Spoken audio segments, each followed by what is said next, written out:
জয় শ্রীরাম বন্ধুগণ, কয়েকদিন আগে আমাদের এই ছোট্ট পাড়া ছাদের মধ্যে একটা ছোট্ট পাড়া মাছের হাউস তৈরি করলাম। হাউসটার মধ্যে কিছু একটা ভুল করার কারণে আমি বুঝতে পারলাম হাউসটা অনেকটা খারাপ দেখতে লাগছে। যেহেতু আমার একটা ছোট্ট পাড়া শখ ছিল ছাদের মধ্যে মাছের হাউস তৈরি করব, সেই শখটা তো আমার পূরণ হয়ে গেছে, কিন্তু এখন হাউসটা দেখতে অনেকটা খারাপ দেখাচ্ছে। যেহেতু আজকের ওয়েদারটা অনেকটা সুন্দর দেখাচ্ছে, তাই রাতে রাতে হাউসটাকে আমি ভালো করে সাফ করে নিলাম। আর আমি যতটা পারবো ততটা আজকে হাউসটাকে সুন্দর করে তুলবো। তাই লাল পাথর, সাদা পাথর, কালো পাথরগুলো হাউসের মধ্যে সুন্দর দেখা বলে হাউসের মধ্যে নামিয়ে দিলাম, এবং আরো সৌন্দর্য দেখানোর জন্য হাউসের মধ্যে কয়েকটা ডাল ফেলে দিলাম। আর জলের নিচে হাউসটাকে সুন্দর দেখানোর জন্য আমি একটা গাছ বানিয়ে রেখেছিলাম, ওই গাছটাকে জলের নিচে নামিয়ে দিলাম। আর এই হাউসের মধ্যে আমি কি মাছ ছাড়বো তোমরা কি জানো? যদি তোমরা আমাদের মতো একটা গ্রামে বাস করো তাহলে হয়তো তোমরা এই মাছগুলো কি মাছ সব জানবে।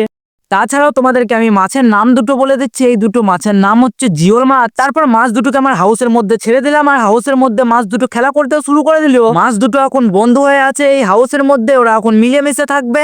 আর এই হাউসের জলের মধ্যে কটা দাম ফেলে দিলে হাউসটাকে এখনো দেখতে ভালো লাগবে, কিন্তু আমার কাছে আপাতত দাম নেই। যেদিন দাম পাবো সেই দিন দাম ফেলে দেবো এবং তোমাদেরকেও দেখাবো।